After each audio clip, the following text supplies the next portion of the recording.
And ladies and gentlemen, without further ado, let us begin our second session. Today, our second session is titled Regional Cooperation for Digital Transformation of ASEAN. Ladies and gentlemen, this second session will be divided into two themes. First half, we will cover digital ecosystem in the region, and the other one, we will cover leap to a competitive digital economy market. And as you can see on the stage, we're joined by 5 esteemed speakers and our moderator. And ladies and gentlemen, for this session, 5 ASEAN member states will brief on their country projects and discuss how to develop digital infrastructure in the region, including establishment of internet or 5G network, securing data centers, as well as development of a regulatory framework.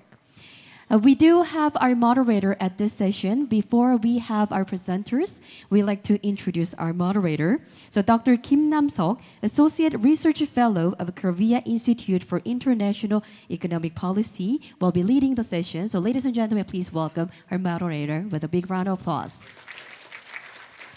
Thank you very much for your participation.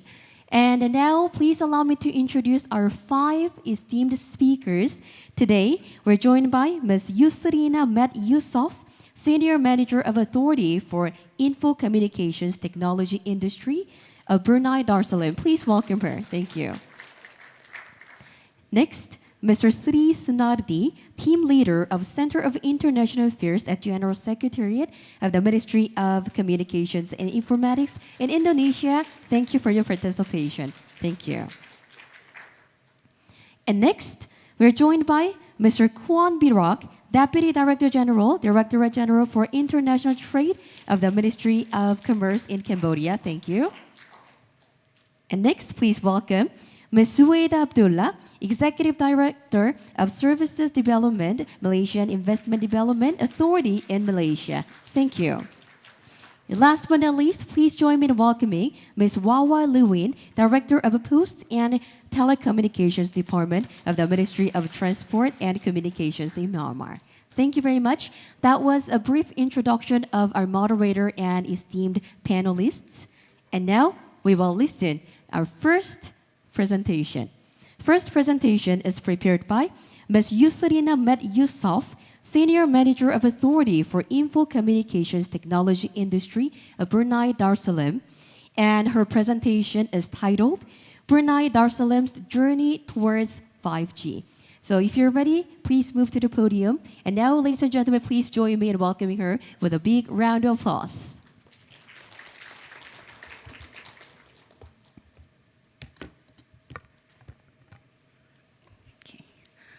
Your Excellencies, distinguished delegates, ladies and gentlemen, good afternoon, and thank you for the introduction. Thank you for having me here today to share with you Brunei Darussalam's journey towards 5G. Our objective in doing so is not to only to showcase the milestones or projects and activities we embarked on during this journey, but also to demonstrate our guiding principles and how we do things and how we tackle issues for the benefit of potential collaborations with interested parties. So I shall begin with a brief introduction on Brunei Darussalam and touch on the telecommunications sector reform and introduce to you the Digital Economy Council and then share our journey towards 5G. So as a start and a brief introduction for Brunei Darussalam, we are currently just below 500,000 in population, over 5,765 kilometers squared.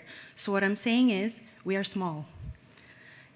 As for the telecoms landscape, in 2019, we had the mobile and fixed infrastructure consolidated into one single wholesale network, Unified National Network, UNN, and there are 3 salescos, DST, Imagine, and Progressive. So the communication services contributes to 364.1 million Brunei dollars to the nation's GDP, and it can be seen that telecom subscribers generally continues to increase, and thus consumer demand for data also increases. So there's a lot of information on this slide, but what I wanted to highlight was how the telecom sector reformed over the years, while the progression of wireless technology typically takes less than 10 years between the different generations of technology, where we introduced 5G last June 2023. We had 2G shut down in 1996, and currently, with the introduction of 5G, we still have 3G as well as 4G in tandem with 5G. So in 2020, Digital Economy Council launched the Digital Economy Master Plan 2025, which is intended to support the objectives of Brunei Darussalam's Vision 2035, which includes high quality of life, highly educated and skilled workforce, and sustainable and dynamic economy. The master plan has 4 strategic thrusts: industry digitalization, government digitalization, a thriving digital industry, and manpower and talent development. There are actually 10 key areas that the Digital Economy Master Plan looks into, and they are logistics and transportation, energy, business services, tourism, financial services, health, agri-food, education, halal, and construction. AITI developed its strategic plan aligned with the Digital Economy Master Plan in facilitating industry digitalization and manpower development. Our journey in preparation towards 5G began in 2018, actually. What we did first was tackle the technical aspect by looking into the radio frequency spectrum requirements and making those spectrums available, as well as making the regulation to accommodate the introduction of 5G. What we did was we conducted a public consultation, which resulted in the establishment of 5G Task Force, and the task force had 41 organizations from government agencies, industries, and academia. We wanted to illustrate here that cross-sectoral collaboration is something that we do practice and embark on when required, and that the 5G Task Force is actually a similar approach done by our neighboring countries, varying on the when and how it was run.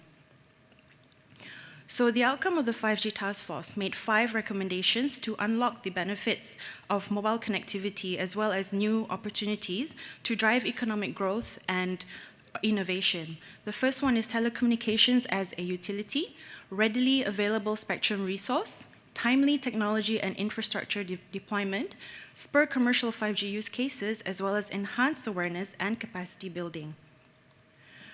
When the task force completed its work, AITI embarked on a few action items categorized as follows. Capacity development, we collaborated with the local vendor and provided 5G upskilling programs to the ICT workforce and members of the public that were interested. This was 100% subsidized. Proof of concept 5G network, which facilitate 5G trial prior to commercialization, allowing the stakeholders to receive and evaluate valuable feedback from trial participants and facilitate end-to-end network and process optimizations. As for the regulations, we introduced Sandbox and amendments to our regulations to facilitate 5G rollout. We don't normally do this all the time, but when it's required, we have the need to look into it and facilitate what is required. We also have collaboration in academia in establishing a 5G lab, and of course awareness is key and important, so we have continuous awareness in the form of joint showcasing with Brunei Innovation Lab and workshops. So 5G revolution is generational upgrade in telecommunications that will fundamentally alter the way in which technology is integrated into our everyday lives. In closing, I wish to also share some of AITI's other initiatives in collaboration with the Ministry of Primary Resource and Tourism to spur data analytics and Internet of Things to boost productivity of local farms, primarily Department of Fisheries through Smart Aqua Farm, and Department of Agriculture and Agri-Food on Smart Farm testbed pilots. So with that, I conclude my presentation and I leave you with my contact details. Thank you. Thank you. Please give a big round of applause. Thank you for delivering the first presentation, Ms. Yusrina. And she just introduced Brunei's Darussalam's effort towards 5G. And next, we'd like to welcome Mr. Sunardi, Team Leader of Center of International Affairs, a General Secretariat of the Ministry of Communications and Informatics of Indonesia. So today's topic will be on digital infrastructure, one of key pillars of Indonesia digital transformation. Ladies and gentlemen, please join me in welcoming him with a big round of applause. Yeah. Okay, thank you, Ms. Moderator, for the invitation and introduction.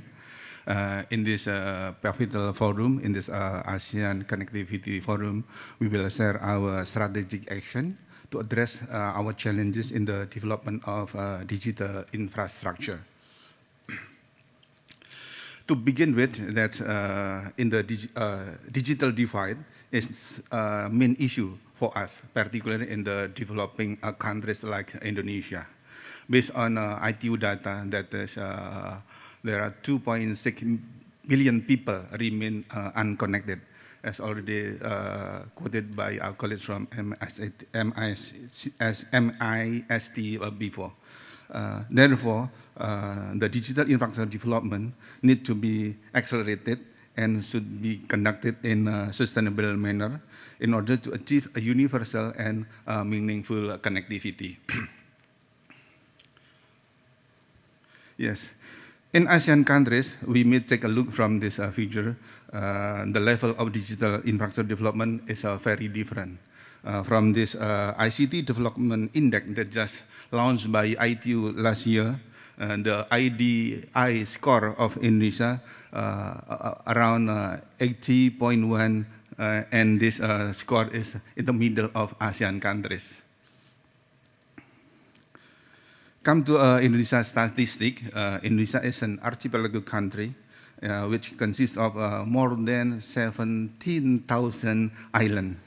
And from the population is now about 270 million people, in which 51.19% are men and 48.81% are women. From this population, around 78.9% are now the internet user, in which the average time screen almost 6 hours and 37 minutes per day. Indonesia digital transformation consists of 4 pillars, as a screen, among others, digital infrastructure, digital government, digital economy, and digital society. This comprehensive framework guides us in ensuring universal connectivity and maximizing its utilization across the nation. Today, in the ASEAN-Korea Digital Infrastructure Forum, we will share our challenges and its strategic action that are put in place. The main challenges will become the connectivity and its ecosystem. The first is geographical challenges, in which we are in difficulty in the infrastructure development, particularly in the rural and remote area. The second is spectrum deficit. There are high spectrum demand in order to provide telecommunication services. However, the available spectrum are very limited. Therefore, we should utilize the spectrum in effective and efficient manner. In terms of economic challenges, the most telecommunication network and service provider put their priority digital infrastructure development in the region which only economic feasible. And the last, the lack of awareness and skill in the use of ICT. Taking into account the challenges we have, we put our strategic action. The first, we develop a broadband backbone infrastructure. We call it a palaparing, for more than 2,000 kilometers fiber optic throughout the nation. Besides the fixed digital infrastructure, in order to provide internet and telecommunication services available for all, we conducted spectrum refarming in the 2.1 gigahertz and 2.3 gigahertz for 5G services. This is for your information from the last WRC that was conducted in the last December in Dubai. The meeting adopted new spectrum allocation for IMT or 5G or 6G in the 7 gigahertz. We believe that the new allocation will minimize our spectrum deficit. Taking into account the geographical challenges, we believe that satellite network is becoming important. In this regard, the government of Indonesia launched a high-throughput satellite called Satria-1 in the last June of 2023. In order to facilitate and operational, last December, our President of Republic Indonesia, His Excellency Jokowi, officially opened the Earth Station. Next, in cooperation with civil society organizations and other stakeholders, the government of Indonesia conducted national movement on digital literacy program that focused on 4 pillars: digital skill, digital culture, digital ethics, and digital safety to increase the awareness and expand the digital skill of our people. And the last presentation, this is complementary information with regard to Palaparing project. This project is divided into 3 parts. The first part is West Palaparing. The second part in the middle Palaparing, that's developed by Land Consortium. And the third part is East Palaparing, that developed by Palapa Timur Telematika. Thank you. We welcome if there is any inquiry with regard to this presentation, and we are happy to respond. Thank you. Thank you. Please give a big hand to our presenter. Thank you, Mr. Sunardi, for that introduction and presentation on Indonesia's digital transformation. And next, we'd like to hear our third presentation. And this time, we're joined by Mr. Kwan Virak, Deputy Director General and Directorate General for International Trade at the Ministry of Commerce of Cambodia. And the presentation will be on e-commerce regulatory framework and the challenges in e-commerce negotiations in Cambodia. Please welcome him with a big hand. Excellency Kim Hye-yong, Secretary General of ASEAN-Korea Centers, Excellency Lim Chok-hoi, former Secretary General of ASEAN, distinguished speakers, ladies and gentlemen. First and foremost, I wish to express my gratitude to the ASEAN-Korea Centers for inviting me to share the Cambodia e-commerce regulatory framework and challenges in e-commerce negotiation at the important 11th Forum on Digital Connectivity, and thank for the excellent arrangement. Also, my gratitude to Korean Centers, management team, and staff, and to the government of Korea for providing constant support and good collaboration to Cambodia and beyond. And I also would like to express my gratitude to all the audience for taking out the busy time to join us today. And I hope today we can turn, we can move, we can take, and we can share the best practices, experiences, and address the challenge together. Digital trade is not a new topic for discussion, but this is the most outstanding topic for our forum.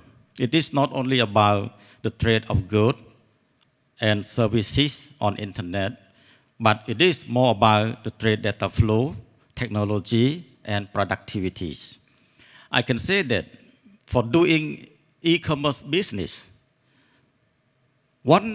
I think that overnight, some businessmen, some people that do e-commerce, they can earn $1 million. It is a must. And if in theory, it is possible. So that's why e-commerce is not only for Cambodia, but it's very important for our globe. And before COVID-19, digital trade was already a smart business. During the COVID pandemic, most of business had faced a big challenge, and they try to survive by moving to online, and more technology idea, innovation, and payment are taking place. Let me move to, I will bring you about the landscape of Cambodian e-commerce. Right now, our population is account for 18 million, but the mobile user is reached to 22 million. It means that one of Cambodian people, they use two smartphones. And for the, our e-commerce, in the revenue of our e-commerce in 2020 is account for 813 million US dollar. And by 2025 is projected to reach 1.78 billion US dollar. And there are a number of e-commerce players in Cambodia. On the e-commerce marketplace, we have TikTok, we have Facebook, and EON, and so on. We have, for the taxi, we have Grab, we have Tada, yes, and for the e-payment, we have a number of key players as Wing, ABA, Visa, and MasterCard, so on.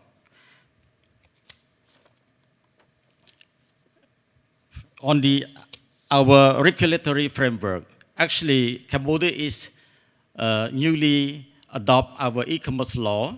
So there are a lot of things that our royal government had to promote. And of course, Cambodia is a member of a lot of negotiation also. So we are also part of the OSEP, CCFTA, and we also part of UNSWATA. With our previous experience, we have faced some of the identical challenges as follows. First, on the presentation of the country position. Second, on the country readiness and the development gap. And also on the policy regulation gap. I think this is come of my last part, and I will looking for the question after that. Thank you so much for your kind attention. Thank you very much for that presentation, Mr. Virak. And he just mentioned we do have our panel discussion after the presentations. So ladies and gentlemen, if you have any questions or comments, please access via the QR code you can find on your booklet. Thank you.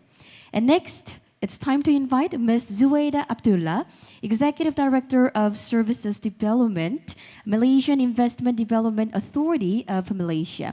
And today, her presentation will be on attracting investment to build digital infrastructure in Malaysia. Please welcome her. Okay, thank you, MC. Thank you also to AKC for inviting Malaysia as one of the panelists in this forum. Okay, as I'm from Investment Promotion Agency, so I would like to share with you what are the initiatives and incentives and policy in place in attracting investment in digital, especially in data center. Okay, for your information, MIDA actually is an investment promotion agency under Ministry of Investment, Trade and Industry, where we are responsible to promote investment in manufacturing and services sector. Okay, I will start by sharing with you some of the master plans and blueprints that are available in Malaysia. Okay, actually there are various master plans and blueprints that related to digital. Yeah, it's not only on infrastructure but also on digital services. When we look at the targets, action plan, the strategic trust, actually is slightly different. But when it comes to the main objective of this master plan is the same, which is to to make Malaysia as digital economy hub, for latest by 2030.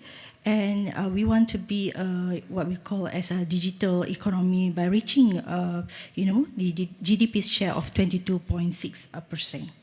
Yeah. Okay. When you look at the My Digital infrastructure, actually, the objective is to strengthen the foundation and development of digital infrastructure in the country. So what we need to do is we need to promote investments. Yeah. So under this blueprint, actually there is a target set for MIDA where we need to attract investment in digital of at least RM 70 billion ringgit, which is equivalent to US dollar 15 billion. Okay.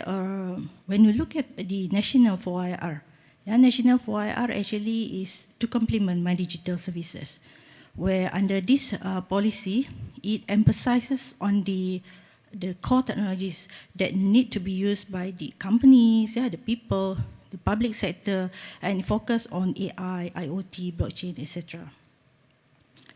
Okay. Okay. Next slide is on the master plan related to industrial development. Okay. This is very focused on manufacturing sector, where under this master plan, actually, it outlines several initiatives to ensure that our manufacturing sector be prepared to be resilient in the long run. So they enhance their innovation, increase their productivity, efficiency by embracing technology and digital transformation. Okay, and next slide. I think this is the standard or common slide where every IPAs have why they need to promote in their country, why they need to promote investment in the country. So as you know that Malaysia actually adopt policy, foreign policy approach, when it comes to FDI. Also we have a skilled workforce. We also have some sustainability initiatives to support sustainability agenda for all the investors. Malaysia is a strategic location, and robust infrastructure as well as rapid digitalization adoption. Okay, this is about digital investment office, where this is collaborative platform between MIDA, my organization, with Malaysian Development Economic Corporation, MDEC, Malaysian Digital Economic Corporation, MDEC, where this DIO actually provides end-to-end facilitation to any investors who are interested to invest in digital in Malaysia. So if let's say that company have any problems in land matters, utility or talent requirement, this DIO will assist investors. Okay, some information on tax incentive. There are two types. Fiscal and non-fiscal incentive, where under MIDA we have, we call that as Digital Ecosystem Acceleration Scheme, or DSAC, where these incentives provide tax incentive in the form of investment tax allowance or income tax exemption, where the detail of this incentive you can get from me later, all right? And also another scheme, which is on non-fiscal incentives, where this is to support company where they want to import some equipment to support their businesses. If they say that they want to employ foreign workers or get some relaxation in terms of equity ownership. Okay, this is just information on the approvals. So looking at the DIO performance, starting from since January 2021 until June 2023, actually digital investments that have already been approved is almost USD 24 billion, for a period of this 2.5 years. So I think this is what we want. Actually, we want to create high-value jobs, such as data engineer, data scientists, and data analytics.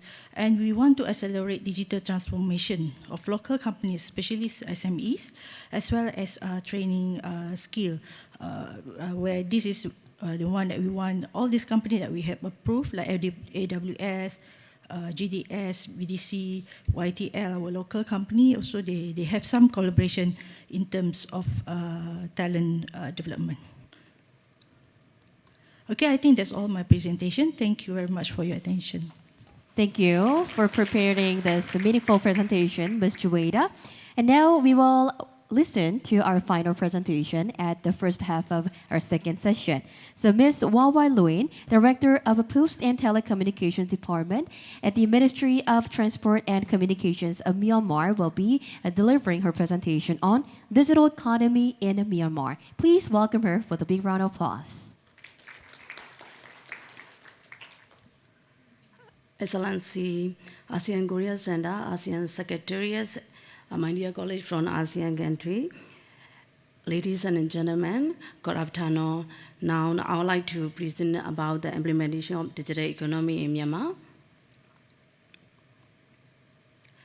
To implement digital economy in Myanmar, we started the digital economy framework.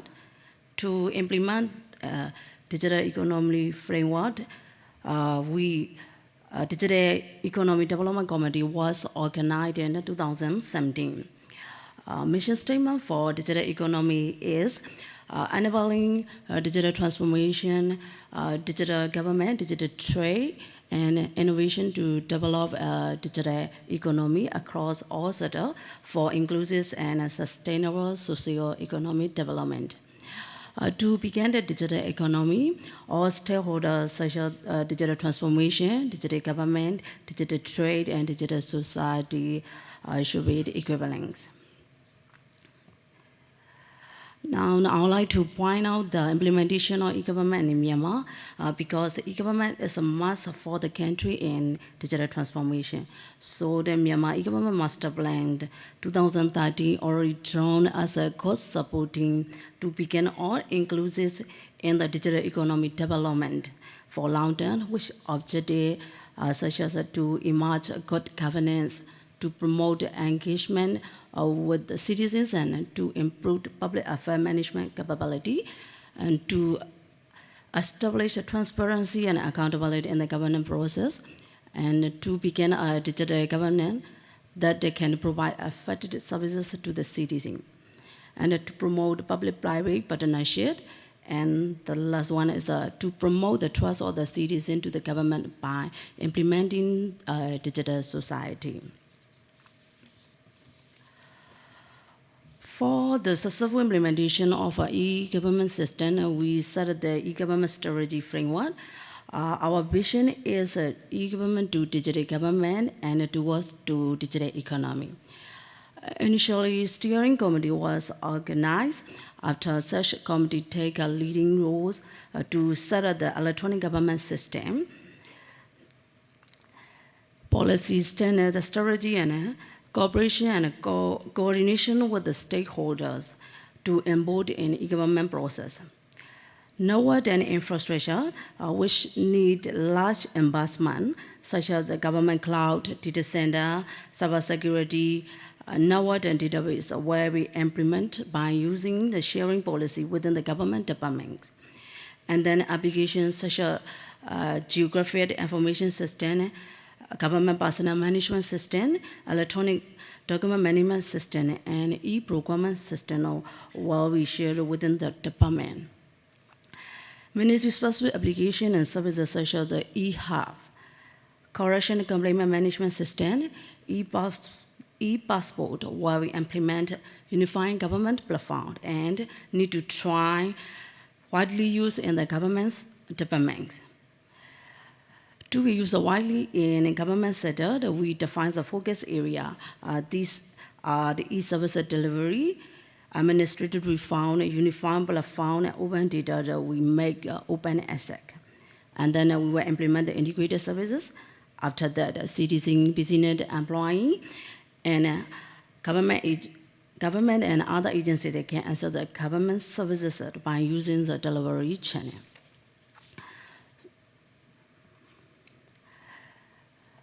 And then we set the e-government roadmap 2013 in order to implement the process step by step according to the roadmap. It is divided into such as the initial text, short-term tax, long-term tax, and mid-term tax and long-term tax. We will take the initiative tax within 2 years, and short-term, mid-term, long-term, you can see. After the 2030, all of the citizen, business, employing, government, and agency, they can answer the government. So I would like to recommend invest this infrastructure, such as the application programming interface, API gateway, cloud infrastructure, digital channel, digital innovation and research center, digital participation platform, digital signature, e-government, backbone network, e-government service center, e-payment gateway, digital identity, government AI platform, digital data center, public key infrastructure, and security operations center. In my conclusion, digital society is developing significantly in Myanmar. It's necessary to develop the digital society by ICT through stable and secure ICT infrastructure. Hardware and software infrastructure will be to rapidly development in Myanmar.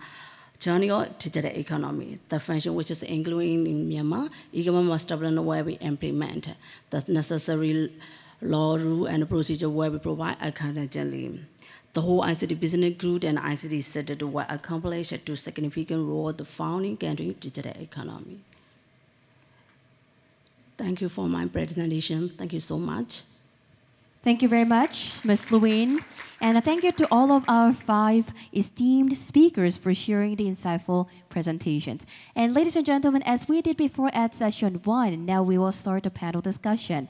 And before we pass the microphone over to our moderator, questions collected from our audience via the QR code will be displayed on the screen in front of the panelists. And now, ladies and gentlemen, please once again welcome our moderator. The floor is now yours. Let's welcome him. Thank you very much for sharing wonderful presentations. I'm very happy to join this session as a moderator.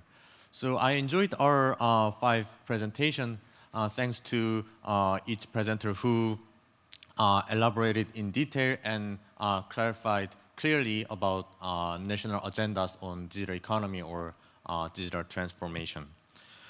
So my everyday work these days is really like highly related with digital transformation issues or digital trade issues around the world, especially in ASEAN regions. So sophistication of an economy in 21st century is highly dependent on the degree of digital transformation. So it reflects that today's session is a really timely session which provides comprehensive insights on the efforts made by 5 ASEAN member states, Brunei, Indonesia, Cambodia, Malaysia, and Myanmar. So before I go through country-specific questions on each government-led projects about digital transformation, please let me ask a common question about the possible cooperation with Republic of Korea.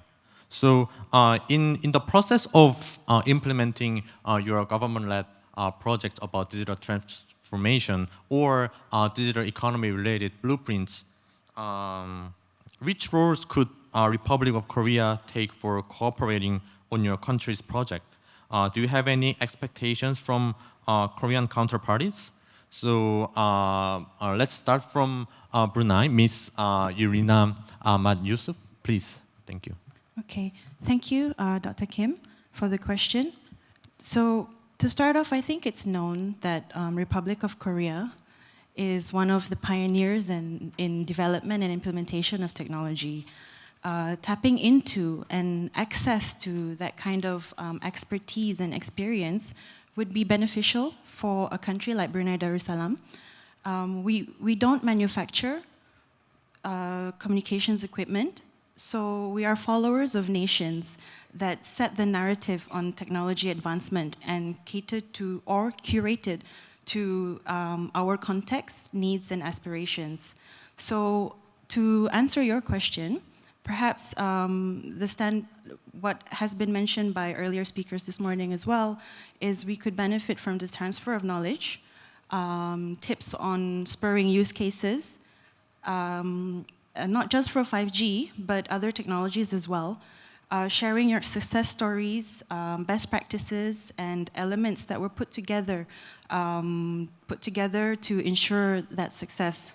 So we broke it down as presented in my slides earlier into several categories, particularly for 5G, which is, I suspect, shouldn't be much different for other technologies as well, where the different sectors can also provide reference to potential interested parties who wish to collaborate with us. So we also shared the relevant Brunei Darussalam Vision 2035, as well as the master plans and guiding principles to help customize your solutions or areas of interest for collaboration towards Brunei Darussalam's ecosystem. So in terms of areas of collaboration, it is a non-exhaustive list, but it would be great to have the opportunity to collaborate with such a nation like Republic of Korea in the different areas I mentioned. Thank you. Thank you, Yusrina, for sharing Brunei Darussalam's demand in some possible cooperation with Republic of Korea. So, Mr. Sri Sunardi, would you please share the view from Indonesian public sector? Thanks. Thank you, Dr. Nam-seok, for the question with regard this issue, as already presented by Dr. Lam from ASEAN Secretariat. The presentation already highlight about the ASEAN ICT Master Plan 2025, in which there are 37 enabling action. Those action we are now conducted the implementation. Some already done or concluded, and some ongoing that developed or coordinated by ASEAN member state, and the others are not yet started. With regard to the funding of the enabling action, we taken it into account some from ASEAN ICT Master Plan, and the others from supporting from ASEAN Dialogue Partner, some others from government of Korea. With this regard, Dr.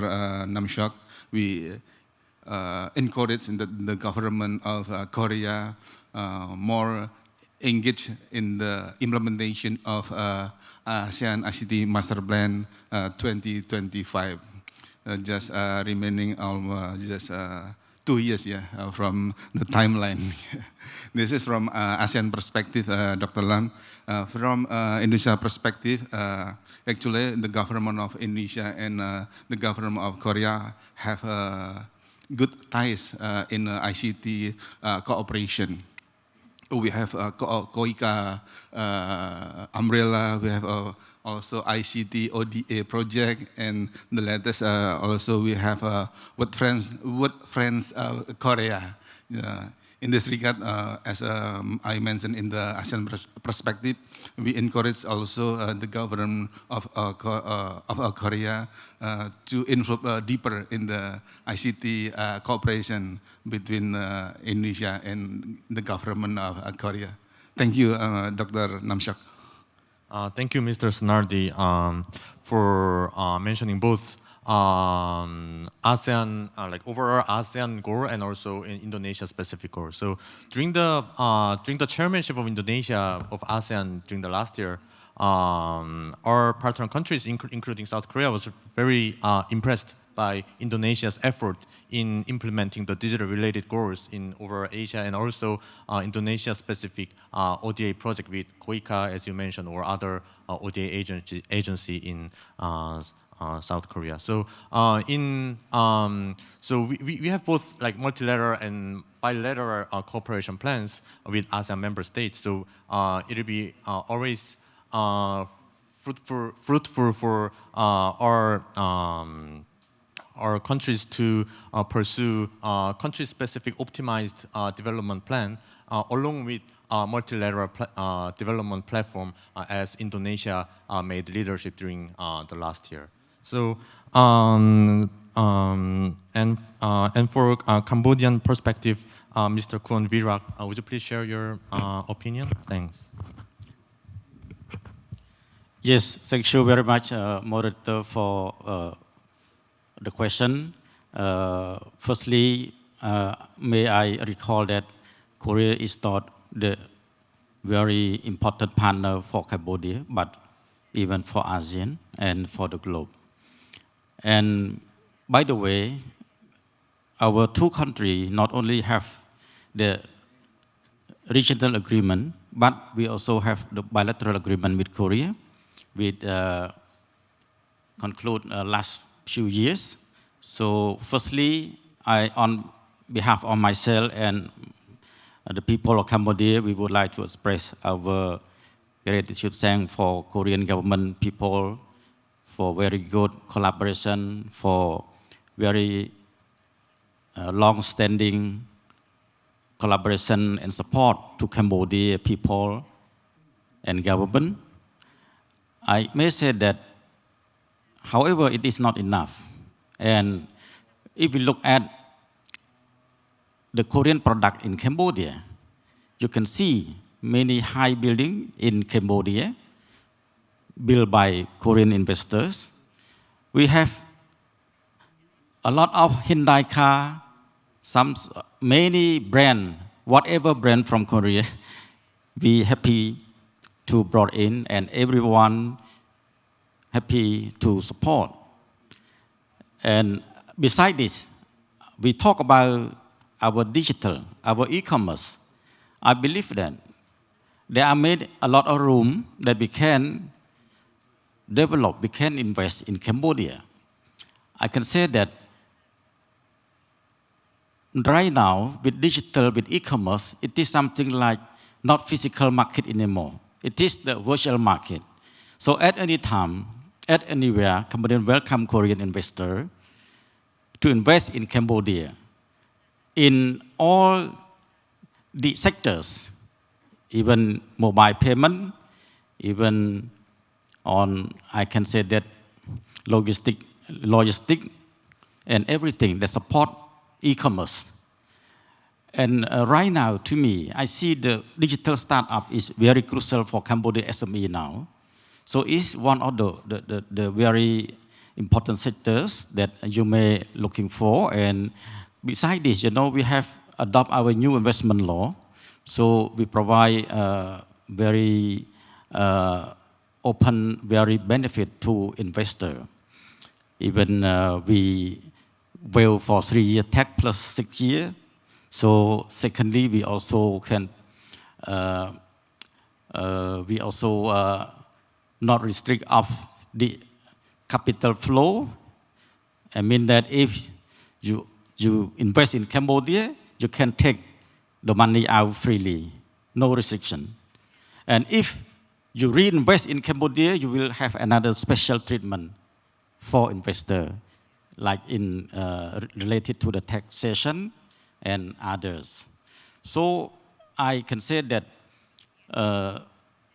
we are something that new at the new stage, but you can see we also have a very huge market. You cannot look at Cambodia only 18 million people. You look at population of ASEAN, 670 people. Or at ASEP, we are the member of ASEP. Also, half population of the world. And we also have the young and dynamic workforce. And you may know that in Korea, there are a lot of Cambodian working here. Then we can exchange, we can benefit from each other. It is part of not only the bilateral, but also we talk about connectivity, not only Korean and Cambodia, but it is to the globe. It is something like the global chain that between Korea and Cambodia, we benefit together. So once again, please, we are welcome at any time. And we provide a very special investment law on this particular digital, on the taxation as well. But I cannot bring the detail for you, but our new law is very open and very benefit. I thank you so much for attention. Thank you, Virak. I totally agree that there needs to be more Korean firms who actively join the Cambodia market, because in the figure you shared for the major players in Cambodia market, there was not any the logo from Korean firms. So it was really evidence that you shared about some kind of future prospect of Korean firms which need more active engagement in Cambodia market. So as you mentioned, whenever the regulations revisions will be more firm-friendly adjustment, then I'm pretty sure that South Korean firms are always very willing to work with Cambodian firms. So for Malaysian perspective, Ms. Zuaida Abdullah, I know that many Korean government officials and private sector workers are very interested in the digital economy blueprint in Malaysia, which is a really well-motivated project. And to my perspective, I have never seen that national government-led digital economy agenda which is bigger than the Malaysian case. So especially for not restricted to digital economy blueprint in our aspect of digital transformation issues in Malaysia, what do you think about some possible prospects in Korea-Malaysia cooperation? Thanks. Okay, thank you, Dr. Kim, for the question. Okay, if you ask me, as a government official from an investment promotion agency, of course I want more investments from Korean companies into Malaysia. Yeah? Actually, we have many companies in manufacturing sector from Korean, like Samsung, we have LG Electronics, we have SK Group, but we have yet to have hyperscale data center from Korea. Yeah, so this is what I want to highlight here. I want to urge all the Korean data center companies to come into Malaysia because we know that Korean is very advanced in digital economy. Okay, just to share with you, because for the FDI approval, actually, Korean is always among the top 10 countries that contribute to our FDI approval. Yeah, in 2022, for example, a total of investment 1.42 billion USD, which have generated 1,389 jobs opportunities. So this company actually comprises of manufacturing and manufacturing sector companies. Yeah. So actually, the utilization of cloud services, the adoption of AI, IoT actually has surged the demand for data center because we need more data center investments to cater to to cater for the market, not only in Malaysia but also ASEAN countries. Yeah, because we need more data center that can handle huge amount of data which is generated by various industries. So it's very complex. So that's why we need a support from Korean companies, to collaborate with our Malaysian companies on this. Okay, the expectation, of course, if you ask me, we want to encourage or we want to allow a technology transfer from Korean companies, especially to address the issue of gaps in digital. Yeah. Okay, and another thing is high-value jobs related to data scientists, data analytics, and other areas. And we also want to have, create business opportunities to our local companies. Yeah, maybe our local companies, they have capability in terms of producing components or doing services for data center, like maintaining the data center.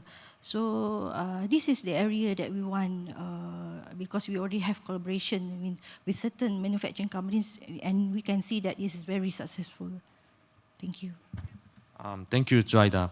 So, because you're coming from MIDA, I was always impressed by the MIDA's very active engagement in overseas market by opening many, like a lot of like foreign offices. And I would say MIDA is the symmetric counterpart of KOTRA. So KOTRA also has like investment and export promotion agency, and they have a lot of like overseas office all around the world, including Kuala Lumpur.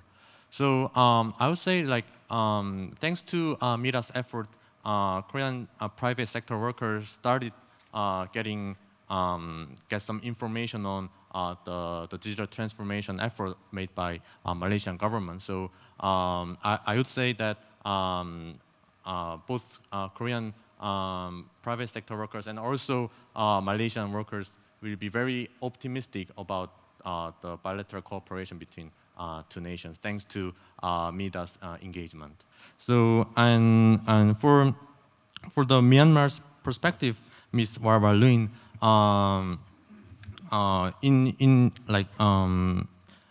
do you have any like expectations from Korean counterparties in the cooperation related to digital transformation? Thanks.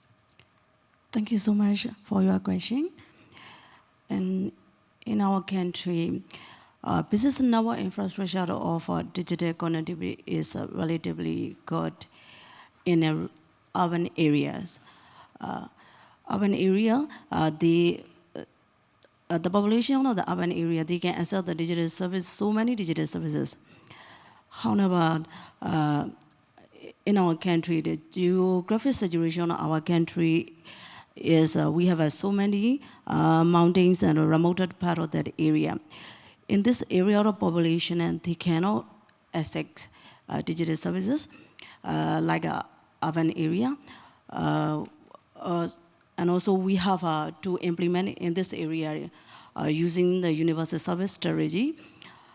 So I would like to request to embrace this infrastructure to cooperate and collaborate Korea, ASEAN-Korea or Korea companies in the remote part of the area. If in this area of the population can access the digital services, we can overcome the gap between urban area and a remote part of that area. And also in my presentation, we have so many e-government projects, and also I would like to request to embrace this project. Thank you. Thanks, Ms. Warwa Luin, for sharing the Myanmar's perspective. So, for now, please let me go through country-specific questions. So we have 30 minutes remaining. So to guarantee our some questions coming from the floor, please make a brief answer within around 3 minutes, please, for the country-specific question. Thank you. So for Brunei Darussalam's case, there appears to be several activities before and after launching of 5G. So would you please share the key takeaways from this experience? Thanks. Okay, I will be brief. So it was the first time for Brunei to embark on such a task force, particularly for mobile technology. So we didn't do this for 4G, 3G, or 2G. We only did it for 5G.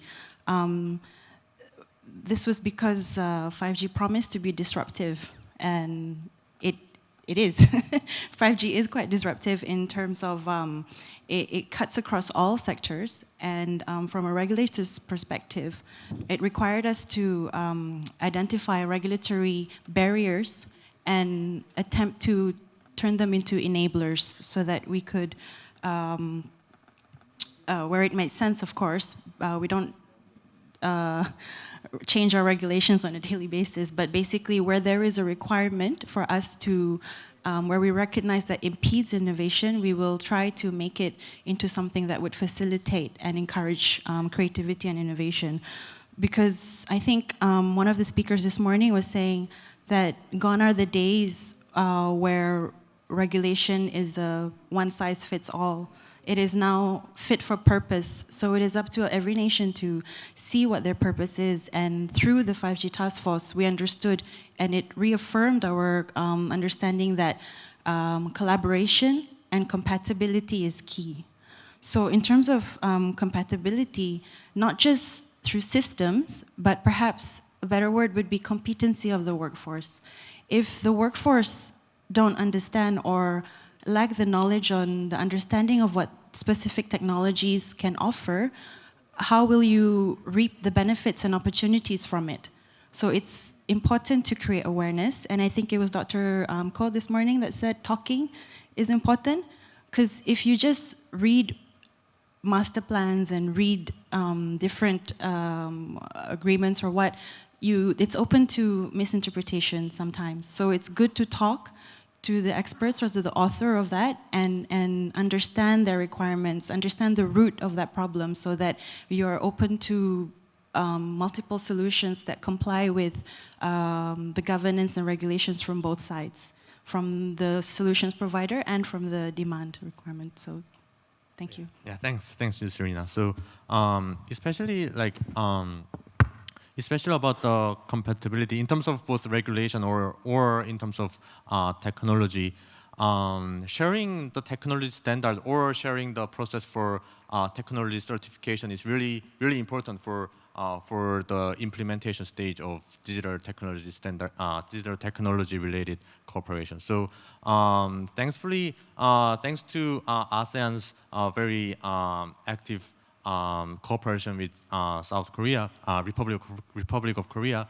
In Korea ASEAN Solidarity Initiative, which is called as KASI, one of the economic projects is about the digital technology standardization cooperation, so that ASEAN member states and Republic of Korea can share the certification project in technology implementation in order to minimize some hurdles coming from the regulations, as you mentioned. So yeah, thank you very much again for sharing your thoughts. And based on Mr. Sunardi's presentation on Indonesia, we have recognized that Indonesia has established several digital infrastructures such as Palapa Ring and Satria satellite, spectrum farming, refarming, and many more. After having those development, what do you do to ensure the utilization of provided facilities and infrastructures to ensure that people use it for the right purpose? Yeah. Thank you, Dr. Nam-seok, for the question. Yes, we believe that digital infrastructure is the fundamental and important pillar in the digital transformation. And we also believe that those infrastructure will be meaningful if they are carried out together with the improvement of digital skills and digital literacy to the community and people. Recognizing this concern on this issue, the government of Indonesia has designed holistic program which specially tailored to improve digital literacy and digital skill. As reflected in the presentation, we have a national movement on digital literacy, which focus on 4 main pillars: digital skill, digital culture, digital ethics, and digital safety. The government is not working by herself, Dr. Nam-seok, but the government of Indonesia jointly in a collaboration with civil society organization and other parties to implement the digital literacy program. Yes, we aim to literate and engage more than 5.5 million people throughout the nation. Dr. Nam-seok, beside the literacy program, we also focus on digital skill. Yes, the government of Indonesia deploy a digital talent scholarship program, or we call it DTS, which provide to increase or to improve skill and competitiveness and productivity or professionalism of human resources in the field of ICT or a digital issue to all workforces, digital, general public, and also government official. In the last 2023, we engaged more than 80,000 participants in this program.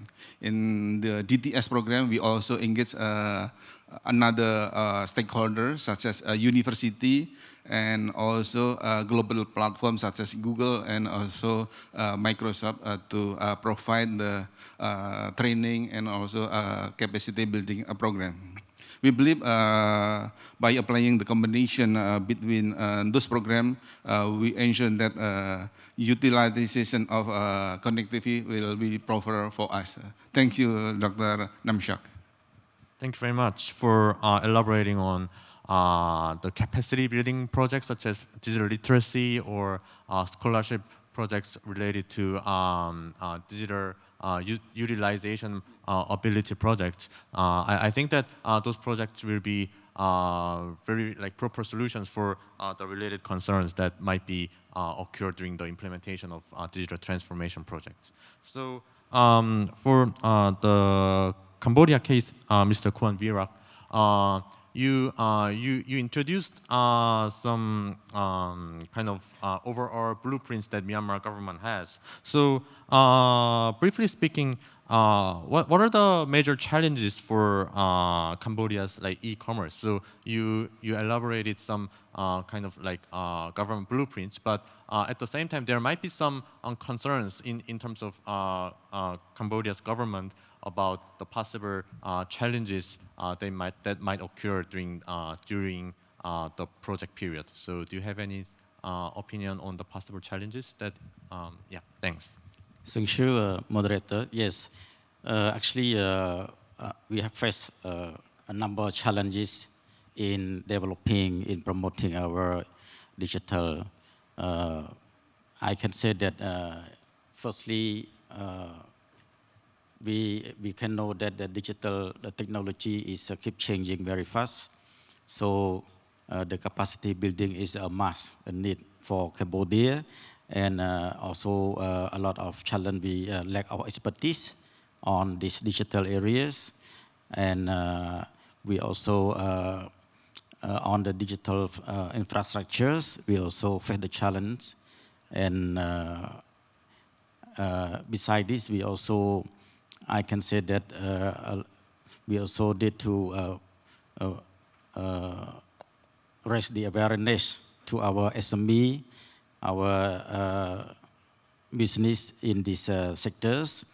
And so most importantly, we need the investment, we need the international collaboration, in international and all the dialogue partners to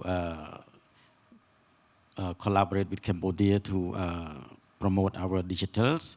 And I just would like to clarify why I say that e-commerce is very important, and some people overnight they can earn $1 million. I think no one can argue me, because I give example that especially for the celebrity or for for singer, if they can sing a very good song, then everyone want to listen to the song, they have to buy. So if one in the world, people need to access to that website, they pay $1. So 1 million is overnight, of course they can earn $1 million. Okay, I thank you so much for the question. Thank you, Virak. So I totally agree that the financial constraint will be the major challenges for Cambodian government in introducing the digital economy project. So probably, as you mentioned, hosting the major investment from international firms will be the first objectives of government officials of Cambodia. So next for the Malaysian government project. In your presentation, Zuaida, you mentioned that sustainability initiatives by the Malaysian government are one of the key factors attracting digital investors to choose Malaysia as their investment destination. So as data centers consume a high amount of electricity, how does Malaysia address the issue of sustainability? Thanks. Okay, thank you, Dr. Kim. Okay, I think everybody is aware that ESG is a very important agenda for the world now. Almost all countries, companies, now they are adopting ESG as part of their global initiative towards sustainability. Yeah, environmental aspects is very important. So now they are very concerned on the utilization of resources, especially electricity. Because everybody knows that data center consumes very high electricity, and based on one's research, actually is the utilization is about 1%. Yeah, data center accounts for 1% of global energy use. So that's why now when companies they want to invest in certain country, before this they're looking at the ecosystem, they look at the infrastructure, the talent, but now there is another factor where they ask whether we can access to green energy in your country. So say, similar to Malaysia, every time we meet investors, they always ask the same question, whether they can participate in any renewable energy program or buy green electricity from your country. So that's why for Malaysia, actually, we have various programs to allow companies to buy or use green electricity from the grid. Yeah? So the first one is actually green energy tariff. This is, the company have to pay a premium price on the tariff.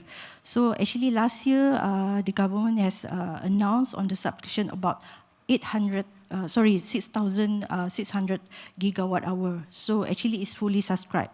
So there are many companies, especially data center purchase, they are willing to pay higher because they want to commit on their ESG initiative. Okay, and then another program that we have for data center companies is corporate green power program. So this is a program where they have an agreement between the investor, which is data center companies, with the solar developer companies. So the good things about this program is the solar developer doesn't have to be near to the data center. They can be located anywhere, in northern, in southern, because the electricity, the green energy is not, there is no physical transfer of electricity. Yeah? So actually most of the company, they love to have this kind of program because actually there is an agreement between the solar developer and data center companies, and they have to agree with the terms and conditions as well as the price structure between both parties. And another program that we have for investors is Selco. This is self-consumption. This is different from the earlier one because this one is, if let's say the company have their own capital, they have their own land, extra land, where they want to install, solar on the rooftop or maybe on the empty land from their own capital. So this is for their own consumption. So this kind of activity also we allow. We have many companies that already participate. Okay, and for information also, all kind of investment that are related to renewable energy as well as energy efficiency equipment, MIDA can also consider certain facilities and incentive if let's say that they incur capex on this equipment. So that's why actually the benefit of these programs is not only on company side.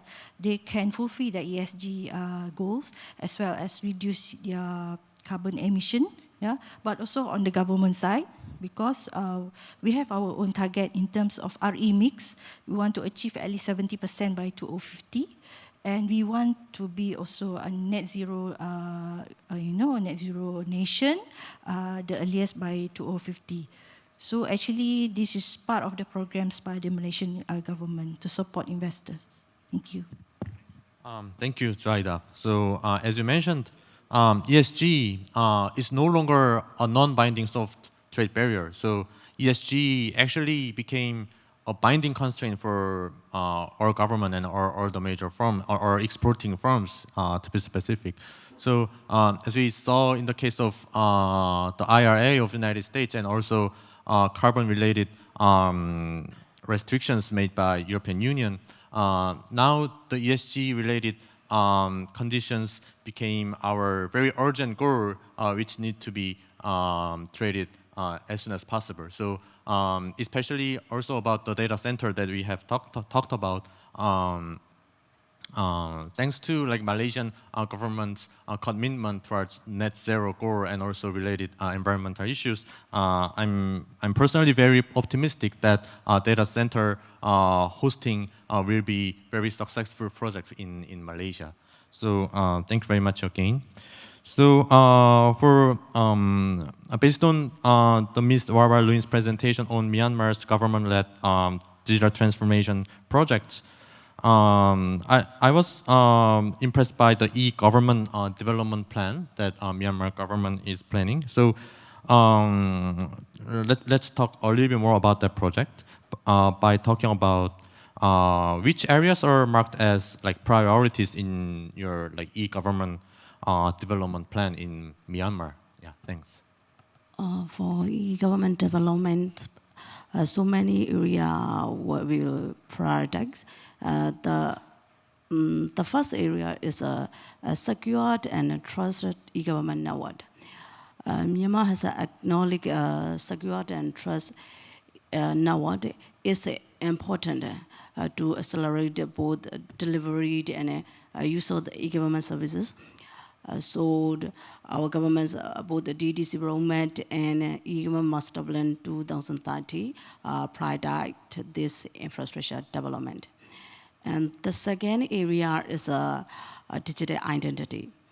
It is also a key area to digital economic development, digital transformation, and e-governance. Myanmar now is currently establishing a national single digital identity system that can be used across the different sectors, including the e-government, e-commerce, fintechs, and social media platform. And the third area is digital financial services. It is also key area to support the development and adoption of e-governments and e-commerce services, and as well as to accelerate the digital transformation of the entire economy. Central Bank North Myanmar is promoting the development of digital financial services. Thank you for your question. Yes. Thank you, Ms. Luin. So I also think that e-government development plan will have many various positive aspects, but among those, the major part will be the reducing inequality among citizens, because if e-government development plan will be successful as Myanmar plan, then citizens' access to public service will be improved a lot, given the geographical distribution of rural-urban area in Myanmar. I think that e-government development plan will be very crucial in reducing the inequality in the access to public service. Yeah, thank you very much again. So we have around like 5 minutes left. So it'll be great if we can accept 1 or 2 questions from floor. This question is for the case of Brunei Darussalam. So moving forward, what's next? Is 5G standalone happening like anytime soon? Yeah, thanks. Okay, fast answer, not yet, but I'll continue. So basically, we intend to have the same approach like we did for the 5G NSA, because at the moment it's only non-standalone. So before embarking on standalone, we need to understand what the requirements are. So we need to explore in terms of exploring, perhaps this touches on your first question earlier, where the areas of collaboration. So there is opportunity for areas of collaboration in investigating what 5G standalone means for Brunei. So we intend to do some capacity development on it so that they understand what 5G standalone can do. At the moment, it's just limited to enhance mobile broadband with non-standalone. So digital capacity development, the pilot projects, and also collaboration with academia, maybe exchanging exchange students or where they can understand better how solutions can go cross-border. Thank you. Thanks, Yusrina. So, and we have one more question about Indonesia from the floor. So we are also curious about with those challenges and actions taken in your country. What about your 5G network coverage in Indonesia? Are those developments enough to provide the service throughout your vast nation? Thanks. Thank you for this question. The short answer is uneven deployment of the 5G. But we can share that the government of Indonesia, like other countries, already roll out the 5G. Indonesia has deployed 5G network and services, and we are in the journey, and we are not ended yet. We believe that the level of development of 5G network and services in ASEAN countries are very different. In case of Indonesia, we started in last 2021 actually, but the services of the 5G are still in the 49 cities throughout the Indonesia. Although the policy we deploy for nationwide, and many other cities are now waiting for the 5G services available for that. Based on the presentation I have already before, we have applied spectrum management or refarming, and in order to have more additional bandwidth in the 5G, we shut down the 3G services. Yes, shut down the 3G services. Now the existing spectrum for 5G in 180 megahertz and 2.3 gigahertz.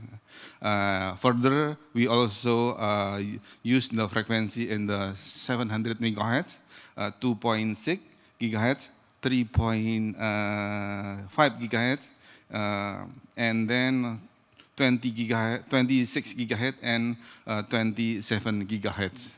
And also, I already mentioned before that last WRC already adopted 7 gigahertz for the 5G or 6G services. We also allocate such a frequency in the IMT services. And for the next step, we should do this after we concluded the analog switch off in the 700 megahertz. We now discussion for the spectrum auction. This is my short question, Dr. Nam-seok, and thank you.